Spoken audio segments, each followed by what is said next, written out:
질문을 또 드려보도록 할게요. 그런 얘기를 들어보셨죠? 사람은 이름을 남기고 호랑이는 가죽을 남긴다라는 얘기를 들어보셨을 거예요. 그래서 이제 사람들의 그 죽음에 남길 것이 무엇인가를 많이 생각하게 하는 것인데, 여러분 인생을 지금을 마감하는 사람은 없겠지만 언젠가 여러분이 인생을 마무리할 때 무엇을 남기고 싶습니까? 꼭 재산은 저의 이름으로 남겨주세요. 재산을 남겨주고 싶습니까? 아니면 명예? 아니면 여러분의 파워? 브랜드? 뭐 그렇게까지 크게 생각하는 사람은 없을 수도 있겠지만 무언가 남기고 싶은 생각이 드는 게 인간입니다. 흔적들. 그런데 사실 남길 수 있는 게 아무것도 없어요. 왜죠? 요셉도 총리로서 굉장히 유명하고 굉장한 능력을 가진 사람이지만 요셉을 모르는 왕이 나타나면 아무것도 남지 않는 겁니다. 그게 인생이고 그게 역사인 거죠. 그럼 우리가 남길 수 있는 게 이 땅에 있는가? 없습니다. 우리 명예도 돈도 가진 모든 것도. 또 하나, 오늘 성경은 우리가 남길 수 없는 것이 무엇인지를 설명해 주고 있어요. 이 창세기 50장의 마무리라는 게 굉장히 중요해요. 그래서 여러분 좀 놀라실 겁니다. 이게 그런 얘기라고? 그리고 이 의미가 그렇게 된다라고 생각을 할 수 있어요. 그래서 창세기는 우리에게 충격과 또 때로는 전율, 그리고 때로는 당황도 주는 그런 이야기였어요. 왜냐하면 그동안 우리가 이해했던 창세기가 너무 천편일률적이었기 때문이죠. 요셉, 아브라함, 이삭, 야곱, 이 모든 사람의 정형화된 이야기로. 그래서 오늘 본문을 딱 들으면 끝이구만. 오늘 설교 제목과 오늘 본문을 보면 딱 얘기가 나오지 않습니까? 가닥이, 계산이. 근데 그렇지 않다라는 거예요, 이 본문은. 또 하나, 오늘 본문에는 요셉과 형제들의 용서에 대한 이야기 나와요. 근데 이 본문이 용서를 주제로 하고 있느냐? 그렇지 않습니다, 여러분. 만약에 오늘 본문에 용서를 주제로 한다면 굉장히 큰 오해에 빠질 수 있어요. 특별히 섣부른 용서, 그리고 용서를 받는 것에 대한 무감각이. 그래서 여러분 이 이야기들을 우리가 오늘 이제 이따가 읽으면 알겠지만 요셉의 형제들의 이야기를 들으면 어떤 영화가 자꾸 떠올라요. 미리암, 그리스도인이라고 이야기하고 있는 그 아이를 죽였던 그 사람의 그 말도 안 되는, 하나님이 날 용서했으니 당신도 나를 용서하든지 말든지 나는 아무 문제 없다, 이 이야기를 대입할 수 있다는 거죠. 근데 전혀 그렇지 않아요. 자세한 내용을 살펴보면 이 용서를 구함과 용서해주는 이 관계, 근데 이게 핵심 본문이 아니고 사실은 요 10장의 마무리까지 읽어내야 이 전체적인 내용, 그리고 제가 오늘 주제를 했던 흙에서 흙으로라는 부분을 말할 수밖에 없다는 거죠. 자, 그 이야기를 이제 여러분과 해보겠습니다. 흥미진진하지 않습니까? 네, 엎드려 절박하게 매주 강요하고 있는 네, 흥미진진하죠.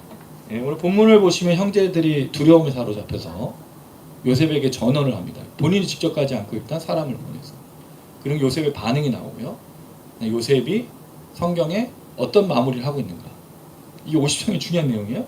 그리고 마지막에 당부와 그의 죽음으로 오늘 본문은 끝나고 있죠. 어떻게 보면 50장이 굉장히 뭔가 이런 느낌, 화장실 갔는데 뭔가 참 잘 안 마무리하고 나온 느낌이 들어요. 뭔가 이게 딱 맞춰 떨어지는 느낌이 안 든다는 거죠. 왜 그럴까요? 이게 한 이야기가 아니거든요.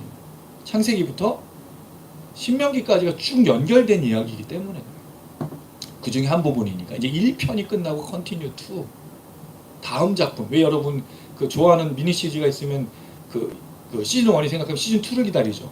그게 출애굽기인 거예요. 근데 한편으로 창세기를 마무리할 때 우리가 던져주는 마무리된 내용이 있다는 걸 분명하게 생각해 봐야 된다는 거예요. 자, 말씀을 좀 읽어봅니다. 먼저 15절 한번 읽어볼게요. 시작. 요셉의 형제들이 그의 아버지가 죽었음을 보고 말하되 요셉이 혹시 우리를 미워하여 우리가 그에게 행한 모든 악을 다 갚으려 아니할까 하고. 자, 형제들의 이야기가 갑자기 등장합니다. 왜냐하면 누가 죽었기 때문에? 아버지가. 왜냐하면 아버지가 중재자였고 아버지가 그들의 버팀목이었다는 거죠. 형제들은 계속 이런 불안감을 가지고 살았다는 거예요. 아버지가 죽었어요. 자, 그럼 아버지가 죽었을 때가 언제를 말하냐고 두 가지를 생각해 볼 수 있습니다. 첫 번째, 진짜 아버지가 죽었던 그때예요. 그러면 사실 그게 언제죠?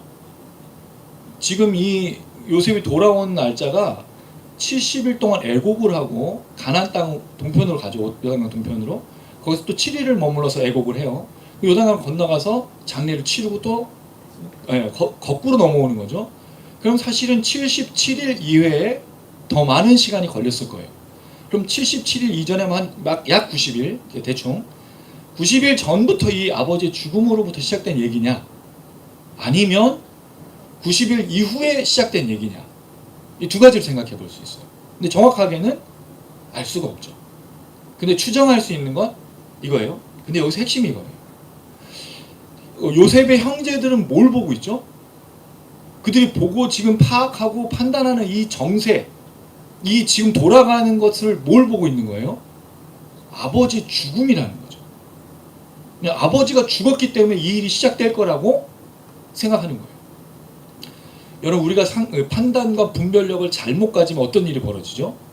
결론까지, 과정까지 잘못된 것에 이르게 되는 거예요.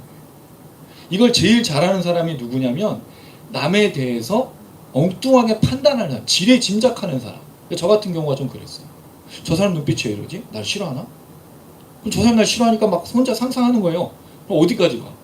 저 사람이 저 눈빛을 하는 건 나를 어떻게 하기 위해서라는. 이게 내가 좀 옛날에 불안하고 막 그랬을 때. 그 사람들은 전혀 그런 의도가 없었다고 하지만 저는 혼자. 근데 여러분, 상상을 낳고 나중에는 그 사람이 나를 어떻게 완전히 해버리는 그런 말들, 이런 거를 자기가 판단하는 거예요. 잘못된 판단이 어디 이르게 돼요? 죽음에 이르게 되는 거죠. 이게 지금 요셉의 형제들의 얘기예요. 요셉에게 물어봤어요? 요셉과 이야기해 봤어요? 안 했다는 거죠. 그들은 뭘 보고 있어요? 아버지의 죽음만 보고 있는 거죠. 그럼 요셉이 이제 아버지가 죽었으니까 우리를 어떻게 해버리겠다, 이 생각을 하고 있는 거예요. 음모에 대해서는 조금 이따 생각을 해보고. 자, 16절. 이렇게 해야겠다고 마음을 먹은 겁니다. 16절 읽어봅니다. 시작. 요셉에게 말을 전하되 당신의 아버지가 돌아가셨으니 명령하여 이르시기를. 자, 이 구절 한 번 더 읽은 이유가 전하여란 말이 나오고 명령하여가 나와요. 둘 다 같은 단어예요. 하나님 아버지가 명령했다는 것을 강조하고 있는 거죠. 아버지가 너에게 이렇게 하라고, 당신에게 이렇게 하라고 명령했습니다로 두 번 얘기했어요. 왜 그렇죠? 아버지가 죽었지만 뭐는 살아있어요? 명령은 살아있으니까 당신이 반드시 이 이야기를 들어야 된다, 들어야 되지 만다? 들어야 된다는 얘기를 하려는 거죠. 자, 그 내용이 뭐죠? 17절. 요셉에게 이르라, 내 형제들이 내게 뭐를 행했을지라도 악을. 자, 규정을 뭐로 했어요? 그들의 행위를 악으로 규정했죠. 악은 뭐냐면 라라는 히브리어인데 나쁜, 해로운, 추악한, 이 단어와 반대되는 단어가 뭘까요? 선입니다. 굉장히 많이 나오는 게요. 그럼 결국 아버지가 형제들의 이야기가, 형제들의 행동이, 요셉에게 한 행동이 뭐다? 악한 것이다라고 규정했다는 거예요. 자, 여러분 이거 잘 들어보세요. 지금 형제들이 요셉에게 이 이야기 하는 게 진정성 있는 사과를 하는 건지 용서를 구하는 건지 아닌지 헷갈려요. 그쵸? 그럴 때 대부분은 이걸 첫 번째로 읽으면 진정성이 느껴지지 않고, 아버지가 이렇게 진짜 아버지가 했는지 아닌지 모르지만 어쨌든 아버지 얘기를 하니까 마치 책임을 회피하는 것 같이 들려진다는 건데, 쓰는 단어들을 주목해 보자는 거죠. 악이라고 말했어요. 아버지가 자기들 행위를 뭐라고 얘기했다는 거예요? 악한 것이라고 규정했는데 본인들도 악이라고 인정하고 있다는 거죠. 두 번째로 바라건대가 나와요. 자, 여기 히브리어는 본문에는 바라건대가 두 번 나왔어요. 제발. 이들이 지금 요셉에게 간청하고 있는 거예요. 들어주십시오가 되는 거예요. 그리고 뒤에 나오는 표현을 보면 당신의 아버지, 16절을 당신의 아버지, 17절 당신 아버지. 우리의 아버지가 아니라 누구의 아버지라고 얘기하고 있죠? 요셉의 아버지인데 요셉을 당신이라고 불러요. 근데 여러분, 우리가 알지만 한국의 당신은 뭐예요? 야, 이 당신 말이야. 이게 싸울 때도 당신이 되니까. 근데 영어나 이런 외국어 표현은 존칭어가 없잖아요. 이 뒤에 나오는 표현 종들이라고 말했을 때 지금 요셉은 뭐로 여기고 있죠? 총리로 여기고 있는 거예요. 형제로 여기는 게 아니라. 그럼 되게 간청하고 간곡하는 내용이 나오고 있단 말이죠. 바라건대 제발 부탁입니다. 뭐라고요? 허물과 죄를 용서하라. 이 단어가 중요해요. 허물이라는 단어는 페샤라는 단어인데 주로 반역, 왕에 대해서 반역했을 때 쓰는 단어를 썼어요. 그리고 죄는 하타, 죄의 형벌, 속죄 이런 뜻을 쓴 거예요. 그럼 이들이 쓰는 단어가 여러분 심상치 않죠. 물론 아버지의 말이 사실인지 아닌지 모르겠지만 겉으로 우리가 읽을 때는 이들이 지금 아버지를 이용해서 요셉의 이 그 용서를 구하고 있는 것처럼 보니까 진정성이 없게 느껴지긴 하는데 한편으로 쓰는 단어 반역, 당신이 우리가 반역했다고 한 거예요? 죄의 형벌을 말하고 있다는 거죠. 그러면 어느 정도 진정성 있는 용서를 구하는 건 아닌가 라는 생각이 드는 거예요. 자, 그리고 나서 당신 아버지 하나님의 종들인 우리의 죄라고 말했던 거예요. 죄를 강조하고 있죠. 용서하소서. 자, 이 용서하다는 단어가 참 재밌는데 나사라는 단어예요. 이게 뭐냐면 들어올리다, 짐을 들고 가다라는 뜻이에요. 근데 이게 용서하다라는 단어로 의미로 몇 번 쓰였어요. 그럼 여러분 용서가 무슨 뜻이에요? 남의 허물을 지고 가는 거예요. 이 표현을 따르면 용서가 여러분 아무렇게 하는 게 아니야. 내가 용서해 줄게 이런 게 아니라는 거예요. 남의 허물과 죄를 짊어진다는 뜻이에요. 근데 우리 중에 남의 허물과 죄를 짊어질 수 있는 사람이 어디 있어요? 못하죠. 그러니까 용서 힘든 거지. 자, 그랬을 때 요셉의 말이 이제 그 다음에 이어지는데, 자, 여기서 한 가지. 자, 이제 질문을 드려보고, 요셉의 형제들은 요셉에게 지금 진정한 사과를 하는 것 같습니까? 어떻게 느껴지세요? 전체적인 뉘앙스로는 그렇게 느껴지지 않지만 단어를 살펴볼 때 그런 게 느껴져요. 자, 그럼 한 가지 더 살펴볼게요. 18절 읽어봅니다. 시작. 그 형들이 또 친히 와서 요셉의 앞에 엎드려르되 우리는 당신의 종들이니이다. 자, 이걸 보면 진정성 있는 걸까요? 없는 걸까요? 네. 여러분 이 내용이 잘 보세요. 다른 사람을 보냈어. 자기들의 말을 아버지 얘기를 해서 이 요셉에게 얘기한 거예요. 그 다음 친히 오다는 말은 없어요. 친히는 아니야. 그들이 왔다라는 거죠. 근데 왜냐하면 이게 친히라고 번역한 이유가 뭐죠? 말을 전하고 나서 온 거니까. 여러분 이게 누구랑 좀 되게 유사하지 않아요? 야곱이 형 에서를 만났을 때 뭐를 먼저 보내죠? 가축을 보내고 다 보낸 다음에 나중에 형을 만나잖아요.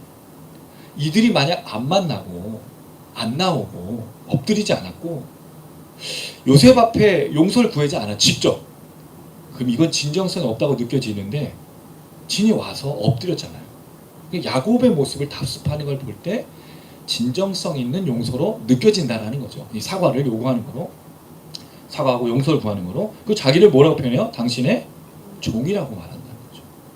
근데 사실 이 내용은 이미 오랫동안 해왔던 얘기예요. 이게 지금 여기서 나온 게 아니라 이미 그들이 처음 요셉을 만났을 때부터 했던 행동이죠. 근데 한 가지 우리 걸리게 하는 게 있어. 그게 뭐죠? 15절 다시 돌아가서 요셉이 혹시 우리를 미워하여 우리가 그에게 행한 모든 악을 다 갚지는 않을까. 그러니까 이 용서의 출발이 어디서부터 온 거예요? 네, 두려움, 원수, 이 보복, 이거가 두려워서 지금 왜 아버지가 죽으면 요셉이 그런 마음의 변동이 일어나서 할 거라는 생각. 자, 그런데 여러분 이거는 요셉의 마음이 왜 요셉이 물어본 적이 없잖아요. 그리고 정말 요셉이 이들을 용서하지 않았다면 언제 시작돼야 되죠? 처음 만났을 때. 가만두지 말았어야지. 근데 요셉이 한 번도 보복한 적이 없다는 거예요. 근데 이게 되게 재밌는 게 용서, 죄를 지고 남한테 실수하고 잘못한 사람은 용서를 받기까지 자유할 수가 없는 거예요. 이게 큰 특징이죠. 남이 우리에게 실수하고 남이 우리에게 잘못한 경우 그 사람이 잘 사는 게 아니에요. 물론 그런 사람이 있어 보이긴 하지만 그렇진 않은 거죠. 형제들은 계속 이야기를 하는 거예요. 근데 뭘 보고 있다는 거죠? 결국 아버지의 죽음을 봐요. 아버지 죽음을 보고 이거를 판단하고 있다는 거죠.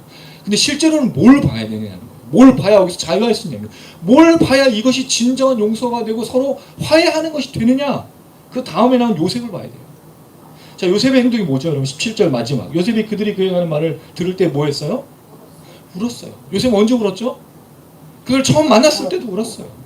그들이 자기들끼리 야 너 때문에 이렇게 됐고 우리가 잘못해서 이렇게 된 거 아니냐, 그 얘기를 들을 때부터 울었어요. 그 요셉은 처음부터 이들을 미워하지 않았다는 거죠. 근데 물어보지 않아. 그냥 아버지가 죽는 것, 이 상황을 계속 보고 있는 거죠. 여러분, 상황을 보고 우리가 판단하는 것은 절대로 좋은 것이 될 수가 없어요. 요셉은 한 번도 상황으로 자기를 판단한 적이 없어. 만약에 요셉이 자기의 상황으로 판단했을 때면 언제 죽어야 돼? 그가 구덩이에 갇혔을 때 죽어야 돼요. 형들이 버렸을 때 그 가슴에, 여러분 생각해 보세요. 형들이 자기를 구덩이에 넣어놓고 발가벗겨서 거기다 넣어놨잖아. 그 모멸감, 수치감, 우리면 견딜 수가 없어요. 죽을 수밖에. 노예로 팔려갔어. 이 얼마나 황당해. 내가 아버지 총애를 입고 자색 옷을 입고 살았던 사람인데 갑자기 노예로 팔려가. 여러분 이거 받아들일 수 있어요? 없어요. 그리고 또 모함을 받아서 감옥에 갇혀. 우리는 아마 감옥에서 매일 욕할 거예요. 매일 칼을 가를 거예요. 건딩을 견내. 이게 우리 마음에서. 근데 요새 그런 적이 없다는 거예요. 왜? 그는 뭘 봤죠? 구덩이를 봤어요? 노예로 팔려간 걸 봤습니까? 감옥을 봤습니까? 뭘 봤죠? 하나님을 봤잖아요. 하나님. 그 용서의 출발이 어디서부터 오느냐를 분명히 얘기해 주는 거예요.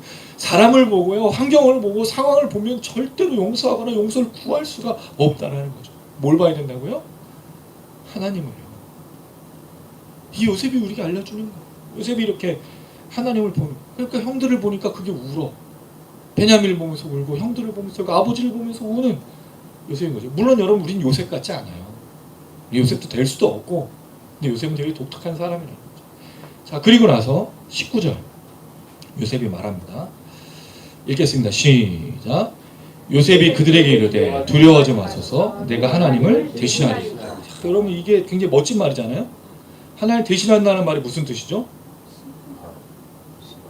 예, 내가 하나님처럼 심판할 수 없다라는 거죠. 자, 그러면 여러분 요셉은 그냥 무조건적으로 이 형제들을 용서한 걸까요? 이 이야기를 잘 들어야 된다는 거예요. 용서는 여러분 명령이기도 하고 사랑은 명령이기도 하지만 무조건적으로 하라는 게 아닌 거예요. 자, 지금 요셉이 뭐라고 얘기하냐면 하나님을 대신할 수 없다라는 말은 형들의 악에 대해서 넘어간 게 아닌 거예요. 형들의 악에 대해서 눈 감아준 게 아니에요. 왜죠? 다음 구절 20절 당신들은 나를 해하려 했으나, 여기 해하다는 단어가 악입니다. 나에게 악을 행했다는 말이죠. 악을 계획했다는 말이에요. 악을 계산하고 악으로 갚아주려고 했다는 말이죠. 그러면 요셉이 그들의 행동을 그냥 모른 척한 게 아니에요. 말하고 있다는 거죠. 그거 잘못된 거고 나쁜 거고 그 악한 것이라고 분명히 말하고 있다는 거예요. 근데 우리가 가끔 용서와 사랑을요 무조건적으로 하려고 할 때가 있어요. 왜? 사랑하라고 했으니까, 용서하라고 했으니까. 아닙니다. 요셉은 분명히 형제들의 악에 대해서 넘어가지 않았다고요. 말했다고요. 근데 용서의 마음이 어디서 온 거죠? 그 모든 것은 내가 하는 게 아니라 하나님이 하시는 거죠. 그 심판과 그 악에 대한 거. 자기는 하나님을 대신해서 그들에게 어떻게 할 수 없다라고 말하고 있는 것 뿐이지 악과 그들의 잘못된 것, 실수, 범죄를 용서하는 게 아니라는 거예요. 결국에는. 굉장히 중요한 얘기를 하고 있습니다. 많은 사람들이 그래서 이 이야기 속에서 무력감을 느끼는 이유가, 그럼 그리스도인들은 무조건적으로 용서해야 돼? 그치, 미량처럼 누군가 이렇게 하면 그냥 무조건 용서해야 돼? 그렇지 않다는 거예요. 악에 대해서 반드시 얘기됩니다. 당신들이 한 행동이 잘못이라고 반드시 이야기해야 된다는 거예요. 그러나 심판은 내가 하지 않는 거예요. 내가 당신을 정죄하거나 저주하지 않는다는 거죠. 왜? 하나님이 하시니까. 그게 이미 형들에게 봤던 거죠, 여러분. 형들 얼마나 두려워하면서 자기 인생 속에서 한 번이라도, 그리고 심지어 그 축복을 받지 못하는 인생으로 루벤부터 시므온, 레위 모든 형제들이 저주받는 걸 보지 않습니까, 우리가? 그게 인생인 거예요. 다른 사람이 우리에게 잘못하고 악한 일을 하는 것에 여러분 넘어가는 게 아닙니다. 반드시 잘못됐다고 말해야 되는 거예요. 그러나 당신을 저주하거나 정죄하거나 심판하지 않는 거죠. 내 몫이 아니니. 그 얘기를 하고 있는 거예요. 그래서 여러분 용서가 아무렇게나 하는 게 아니에요. 왜? 우리가 또 은혜를 받으면 용서하고 싶은 마음이 생길 거 아니에요. 근데 용서가 오래 가지도 못해. 왜냐면 그 사람이 계속 반복되어 잘못하고 있으니까. 그 사람이 용서를 구하지 않거든요. 용서를 내가 해줄 마음들은 있지만 용서를 구해야 용서를 해주는 거지. 그 부분을 우리가 기억해야 된다는 거예요. 그래서 무조건적으로 그리스도인들은 착하게 살자, 선행을 하자, 용서하자, 사랑하자는 것에 빠져. 이게 가스라이팅인 거예요. 성경이 말하는 것과 다른 내용으로 우리가 하고 있다는 거죠. 잘못해서 분명히 말하고 있다는 거예요. 당신들이 나를 헤아려 했지만 왜 그가 용서하고 왜 그가 요셉이 자유할 수 있었으면 그들의 악과 해로움과 이 모든 것에서 벗어날 수 있었는가? 하나님은 그것을 뭐로 바꾸셨다고요? 선으로 바꾸셨다. 이 선이란 말, 토부라 그랬죠? 아름답고 훌륭하고 멋지고 보시기에 심히 좋았더라. 여기 하나님이세요. 하나님은 우리 인생에 악으로 역사하시는 분이 아니라 선으로 가장 좋은 것을. 시편 23편 다윗의 기도. 내 인생을 뒤돌아보니 하나님의 선하심과 인자하심이 나를 따라왔더라. 평생 가장 좋은 것으로 역사하셨더라. 보기에 심히 좋은 인생이었다는 거죠. 물론 그때는 그렇지 않아요. 물론 그때는 괴롭고 그때는 슬프고 어렵고 견디기 너무 어려워요. 그런 고통, 그런 구덩이, 그런 노예생활, 그런 감옥, 그런 모함 이런 얘기가 들릴 때 어떻게 견뎌요?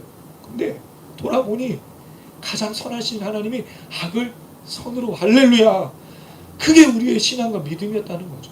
그리고 제가 지금 경험합니다. 저에게도 그런 시절이 있었지만 그게 다 바뀌어지고 선으로, 하나님 진짜. 근데 어떻게 발견할 수 있었을까요, 여러분? 제가 말씀도 있고 기도, 이 6월 한 달 동안 기도하는데 하나님이 너무나 많은, 막 이게 여러분, 그 옛날 루시라는 영화가 있었어요. 그 스칼렛 요한센인가, 그 맞나? 이름 맞나?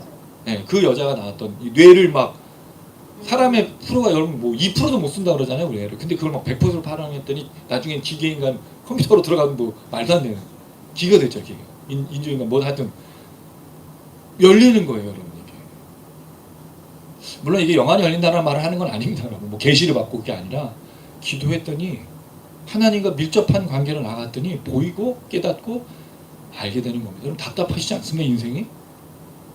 내 앞길에 어떤 일들이 있을 때마다 어떻게 견디고 어떻게 나가면, 그럼 뭐 하라고요? 기도하시면 돼요. 기도를 안 하니까 문제지. 기도로 간절히 나가면 반드시 응답하신다고요. 아멘.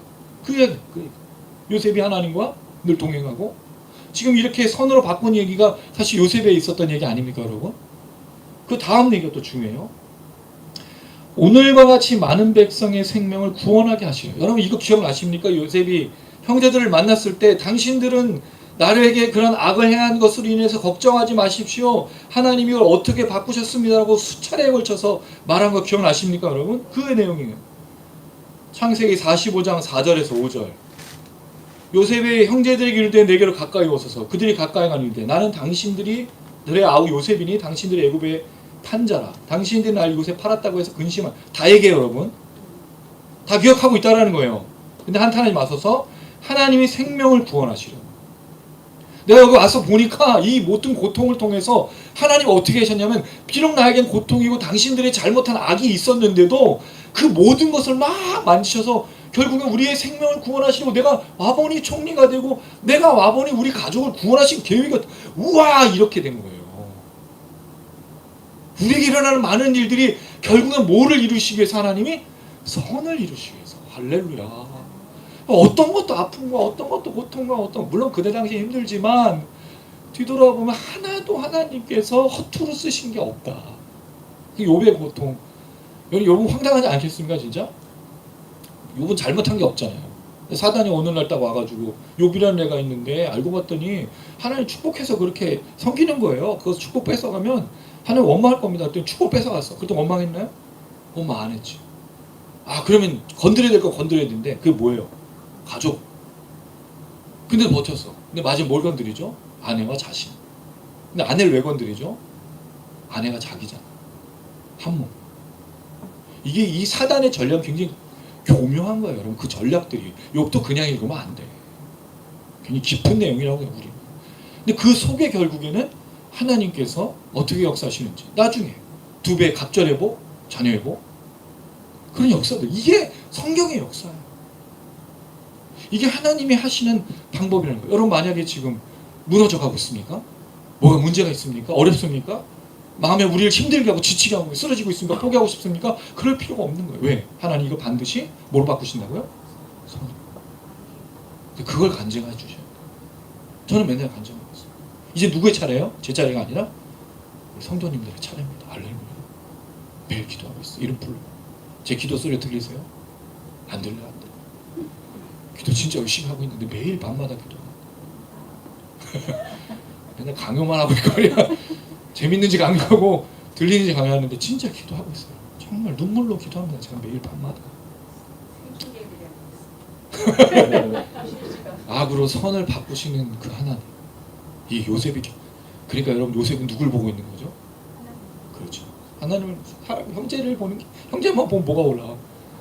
우라통이 치밀고 저거 얼마나 이게 견디기 쉬웠을까요, 여러분? 사람을 보면요 못 견뎌요. 근데 뭘 보니까 하나님을 보고. 그래서 이렇게 얘기하는 겁니다. 21절 읽겠습니다. 시작. 당신은 두려워하지 마소서. 내가 당신들과 당신들의 자손을 길이하고 그들 간곡함으로 위로하리라. 여러분 이 이야기를 보면서 이게 왜 쓰였을까 궁금하지 않으셨어요? 왜 여기서 자녀를 돌보는 이게 나타날까요? 이 용서의 끝판왕이. 복수는 몰랐죠? 복수를 낳죠. 아버지의 복수를 누가 해요? 아들이 하죠. 이걸 막는 거예요. 내가 당신들을 진짜 용서했음을 보여주는 거, 자녀들을 양육하는 겁니다. 놀랍지 않습니까, 여러분? 복수가 낫지 않게 가족을 돌보는 거죠. 요셉의 용서가 진정한 용서임을 알 수 있어요. 근데 요셉이 스스로 할 수 있을까요? 절대. 하나님이 그에게 역사하실 거예요. 그러니까 여러분 뭘 받아야 돼? 은혜 받아야 돼. 기도해야 돼. 감사해야 돼. 하나님의 전적인 채워주신 은혜가 없으면 감당할 수가 없는 거예요. 어떻게 우리 힘으로 하려니까 뭐가 나요? 내가 하나님 대신할 때가 있어. 하나님이 저주하고 심판하고 하나님 하셔야 될 걸 내가 하다가 복수는 복수를 낳고 아버지의 원수가 나의 원수가 되고 나의 원수가 내 아들의 원수가 되는 그런 일들이 계속 반복되는 거예요. 이 세상에 모든 것이 반복되는 거예요. 그걸 잘 보여주는 게 뭐죠? 창세기에 죄의 타락으로, 죄는 타락으로 남편과 아내가 원수가 됐잖아요. 그 원수를 또 보여주는 게 뭐였죠? 아들들끼리 원수가 돼서, 그리고 가인의 후손, 아벨의 후손들이 싸우는, 이 땅에서 저주받은 인간과 축복받은 인간의 싸움들, 그 속에서 누가 누군지 헷갈리는, 이게 반복되고 있다는 거죠. 근데 요셉이 자녀들을 양육하겠다고 말해요. 그리고 간곡한 말. 사실 간곡한이라는 말은 없는 표현이에요. 정확하게는 원문으로 보면 그들의 마음에 말했다라는 거예요. 왜냐하면 히브리 사람들, 유대인들은 예수님이 말씀하신 거 기억나시죠, 여러분? 마음에 품은 것이 범죄한 거라고 보잖아요. 그러니까 마음이 행동인 거예요. 이 얘기를 하고 있는 거죠. 그러니까 요셉이 나는 당신들에게 진심으로 얘기했다. 그러니까 이 이야기를 보면 비록 형제들이 그 꾸몄던 의도는 요셉에게 아버지 죽음으로 두려워서 지금 용서를 구하고 있지만 요셉은 이미 용서를 했고 하나님을 대신해서 다시 한번 복복할 수 없는 용서의 마음이 풍성함을 다시 한번 얘기해주고 있다는 거죠. 근데 이들은 용서를 구할 때까지는 자유할 수가 없는 거예요. 그래서 용서는 진정성 있게 반드시 해야 된다. 무릎 꿇고 엎드려서 사과하는 게 용서예요. 용서를 구하는 거예요. 그럴 때 그 사람에 대해서 내가 하는 것이 아니라 하나님이 하실 것을 하나님을 보면서 그의 자녀까지도 품어주는 게 용서의 끝판왕인 거죠. 근데 이 이야기가 핵심이 아니에요. 그래서 용서하고 용서하지 말자 이런 얘기를 하고자 하는 게 아닙니다. 이 이야기 다음에가 구절이 있어요. 저는 그 얘기를 드리고 싶은 겁니다. 앞 얘기가 좀 길어지긴 했지만 용서에 대해서는 그렇게 정리해 주시고 22절 요셉이 가족과 함께 애굽에 거주하는데 110세를 살았어요. 요셉이 총리가 된 게 30세였죠. 그럼 80년을 살다가 지금 죽은 거예요. 마치 모세가 80세에 부름을 받아서 출애굽이 시작되잖아. 하나님의 사람들 속에 80세라는 이 숫자를 보면 80년이라는 걸 보면 그런 개념들을 좀 갖고 있는 걸 볼 수 있어요. 자, 23절 읽어볼게요. 시작. 에브라임의 자손 상대를 보았으며 므낫세의 아들 마길의 아들들도 요셉의 서라에서 양육되었더라. 이 이야기는 좀 생뚱맞아요. 성경이 왜 요셉의 이런 얘기를 할까? 이게 마치 사사기 시대 여러분 잘 읽어보면 어떤 사람은 사사가 하는 일이 뭐였어요? 가축이 몇 마리고 자녀를 몇 명을 낳았다가 몇십 년 동안 다스리고 죽었다. 그럼 요셉의 죽음의 때는 아무 갈등도 없는 때라는 거죠. 자녀들을 그냥 죽음을 보면서 이게 왜 중요하죠? 그 요셉 이후에 요셉이 죽을 때까지는 이스라엘 백성들에게 아무 문제가 없었다는 거예요. 이게 왜 문제가 돼요? 이들이 뭘 가야 되죠 지금? 가나안 땅으로 가야 되잖아요. 아무 문제가 없으니까 가나안 땅을 안 가는 거예요. 여러분 언제 신앙생활 열심히 하셨어요? 네? 힘들 때, 외로울 때, 괴로울 때. 그 전에는 사실 몰랐을 때, 애들 때. 그때는 교회가 너무 좋아서. 그때 잘 모를 때였잖아요. 놀러. 친구 재밌었어. 그때 교회가 제일 재밌어. 지금은 교회가 제일 재미없어. 교회 힘들어. 아침부터 막 봉사시키는데 밥도 안 줘. 다 돈 내가 다 내고 내가 봉사해야 되고. 청년들을 지쳐가지고 이제 교회 다 떠나죠. 여러분 이게 지금 이 얘기가 왜 쓰였을까요? 요셉이 지금 애국에 있고 형제들도 같이 있으니까 아무 시간 아무 문제 없이 지금 흘러가고 있는 거예요. 어딜 가야 되는데? 가나안 땅으로 가야 되는데. 그럼 요셉이 지금 마지막에 뭘 당부하죠? 가나안 땅으로 가라고 당부하고 있는 거예요. 근데 이게 몇 년 걸려요? 사실 정확하게 400년이 아니죠. 왜냐면 이게 다 포함돼 애굽에 온 때부터니까 어떤 그 제가 이번에 묵상에 올린 걸 보면 한 123년 정도로 보기는 근데 100년 이상 걸린 거죠. 근데 하나님의 역사가 없었느냐? 있었어요. 근데도 그들이 가나안 땅으로 가지 않죠. 언제가 돼서요? 고통과 괴로움과 억압과 학대와 노예가 되고 빼앗기니까 그때 열받아서. 그러니까 여러분 사람이라는 게 얼마나 지독하냐면 옆에서 누가 죽어가도 별로 신경 안 써요. 이 사람이 나하고 관련이 없어요. 이게 지독한 인간들이에요. 이 사람이 나와 관련 있고 내게 문제가 생기고 내게 어떤 일이 벌어지면 그때서야 내가 움직인다는 거죠. 이게 이스라엘 백성들뿐만 아니라 우리의 모습인 거예요. 신앙은요 절대로 그래서는 안 되는 거죠. 뭘 봐야 된다? 그래서 환경과 상황을 보는 게 아니에요. 상황과 환경을 보면 아무 문제가 없잖아. 가야 될 이유가 없잖아. 그러나 정말로 하나님을 보면 가야 되는 거예요. 어디로? 가나안 땅으로. 지금도 가나안 땅을 사모하고 가나안 땅을 향해서 어떻게 언제 갈 건지 늘 기도하면서 준비해야 된다는 거죠. 근데 우리가 잃어버리죠. 주님의 때가 주님이 다시 오실 날이 가까우지 않으니 여기에 점점 적응하다가 이 세상의 삶이 너무 좋아서 그러니까 그 매트릭스에 나온 저는 그 사람의 모습이 너무 잘 이해요. 그 고기 씹는 맛 와인 한 잔에 내가 이 가상현실을 벗어나기 싫어. 이게 우린 거예요. 하나님의 나라를 꿈꾸기보다 그냥 여기에서 육즙을 씹고 그 와인 한 잔을 마시는 게 더 좋은 세상이 돼버린 거예요. 근데 여러분 그 육즙을 씹고 와인 한 잔 먹는 게 얼마나 어려운 일이죠? 노예가 돼야 되거든요. 여기에 갇혀 있어야 되거든요. 기쁨도 즐거움도 자유도 없는 세상 속에 억압받고 압제받아야 되거든요. 근데 몰라. 쳇바퀴처럼. 그래서 여러분 저는 이걸 잘 보여주는 게 지금 한국에 벌어지고 있는 부동산. 다 빚쟁이들이야. 30년, 50년, 60년을 갚아도 못 갚는. 다 이 굴레 속에서 이자가 조금 올라가면 죽을 듯한. 우리 이런 삶 안 살았잖아요. 우리 이런 삶이 우리의 삶이 아니었잖아요. 그냥 스스로 불구덩이로 들어가서 자유가 없는, 그러니 여러분 자유가 없는데 누구를 챙기고 무슨 하나님의 나라를 꿈꾸고 뭘 바라보면서 걸어가겠습니까? 근데 신기한 건 또 맨날 자연인은 봐. 저 사람이 부럽다고. 그럼 그렇게 살면 되지. 아무도 그렇게 하지도 않으면서 여기 속에 맨날 불구덩이에 들어가서 부러워하는 건 저걸 부러워하고 또 맨날 고층비니 집은 언제 또 이런 거에 우리가 늘 매여 있으니 여기 어디 하나님의 나라가 비집고 들어가며 이 땅에 죽어가는 영혼들을 향한 열정들, 그 열정은 누가 가지고 있는 거예요? 젊은 세대, 20, 30대 40대들, 야 40대 배웠니 이 자식들 하면 이 자식아 애기를 키워봤냐 이 자식들 하면서 청년들을 비하하죠. 너희들 지금 아직 멀었어. 너희가 지금 그 후엔 될 것 같냐? 이게 웃긴 거 아니에요?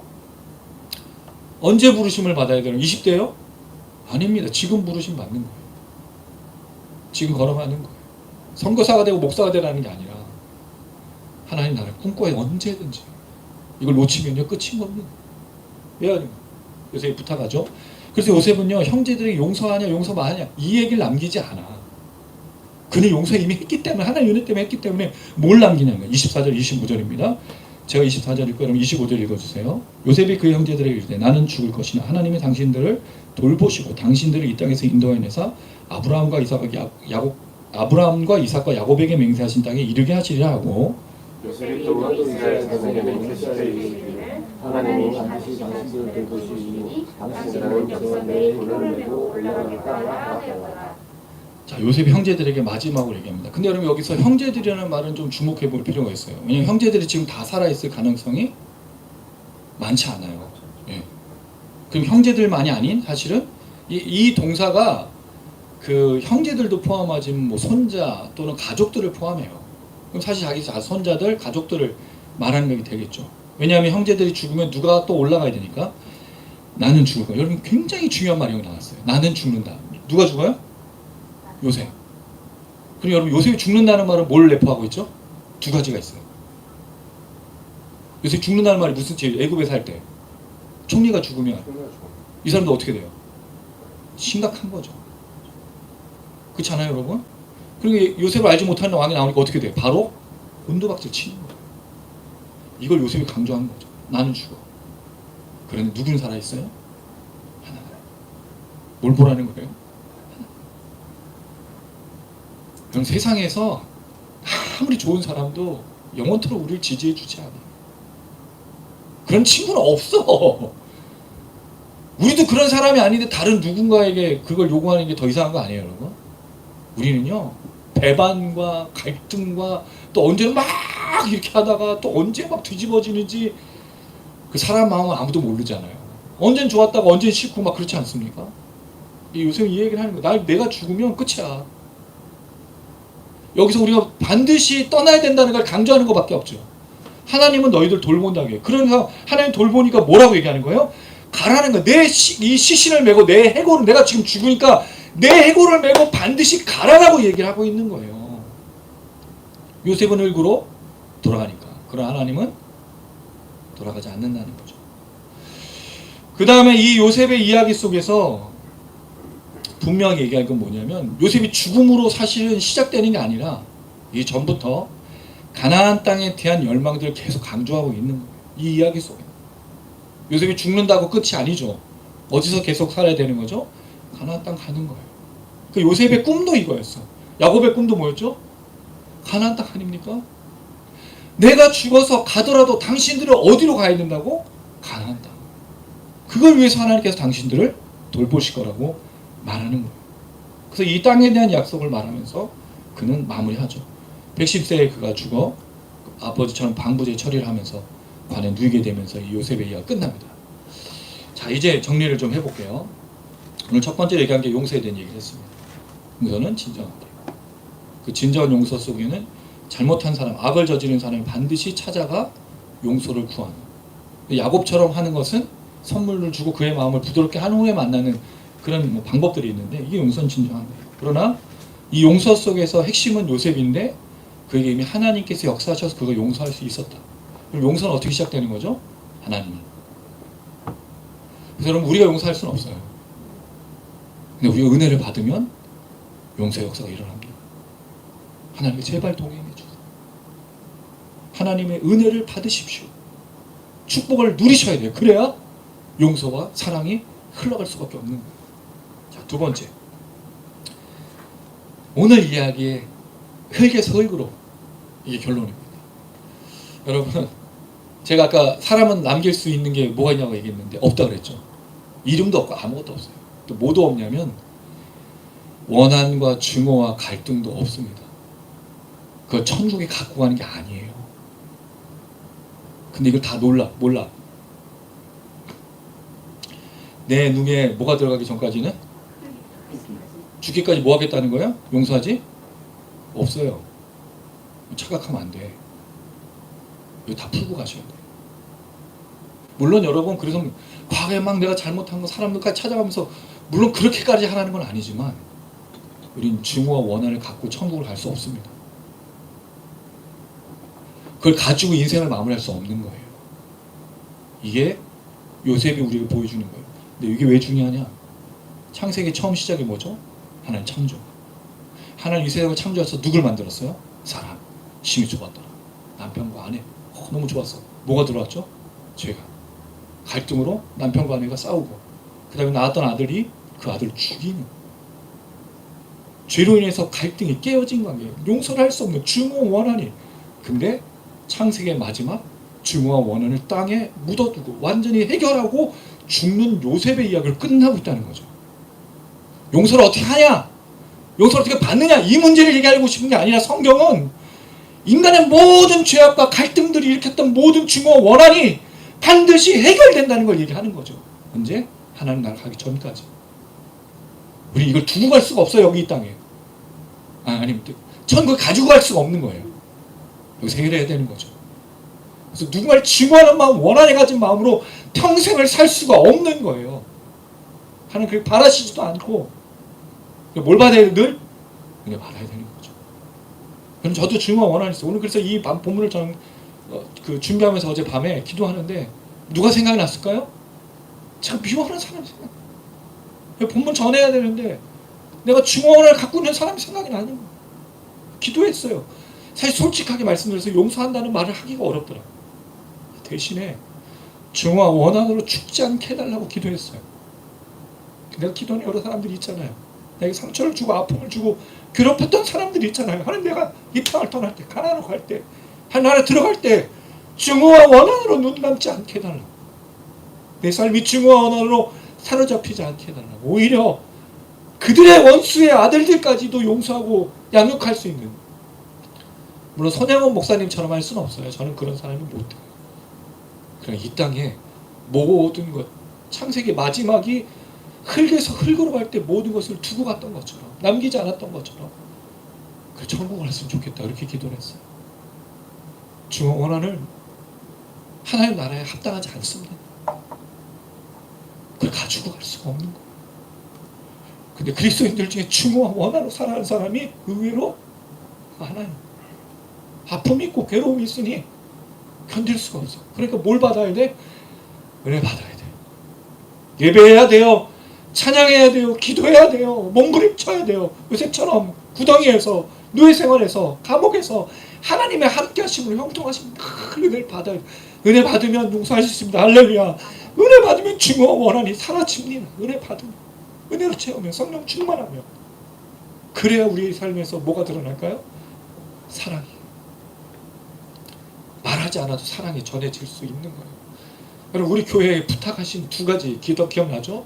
기도하는 교회, 사랑이 넘치는 교회. 이거 굉장히 힘든 부탁을 하셨어요, 그분들이. 근데 저는 이게 하나님의 명령이라고 생각해요. 특별히 이 시대에, 특히 우리 성도님들은 다 상처와 아픔들이 있잖아요. 그런 아픔들, 증오와 원한에 쌓였던 여러 가지 경험들이 있잖아요. 근데 왜 이걸 부탁하셨을까? 특히 저부터 해서. 불가능한 일이에요. 어려운 일이에요. 쉽지 않은데 왜 이걸 말씀하셨을까? 하나님이 우리 교회를 통해 일하시려고 하는 거예요. 할렐루야. 저는 믿습니다, 여러분. 그래서 우리를 모이게 하고, 그래서 우리가 함께 이렇게 예배하게 하고, 그리고 아마 이 교회, 우리 교회 오는 사람들 다 그런 분들이 오셔도 그렇게 변화되고 그렇게 은혜를 채우고 증오와 원한이 아닌, 이 땅에 남겨둘 것이 아닌 하나님 나라에 들어갈 때 모든 것으로 사랑으로, 평안으로, 기쁨으로, 즐거움으로 걸어가도록 하신 그 역사라고 믿습니다. 그게 우리 교회인 거예요. 그래서 흙에서 흙으로. 우리 교회 이름 뭐죠? 주토야. 제가 지은 건 그거죠. 근데 하나님 주신 이름이잖아요. 흙에서 흙으로. 그래서 우리가 가나안 땅에 올라갈 때까지 그렇게 걸어갔으면 좋겠다. 마지막, 이 일에 요셉도 죽고 우리가 아는 사람, 의지할 만한 사람 죽지만 하나님은 영원하시다. 하나님, 우리 요셉, 우리 산성이십니다. 그 하나님과 동행하신 그 하나님으로 말미암아 승리하신 여러분들 되시기를 주님의 이름으로 축원합니다. 아멘.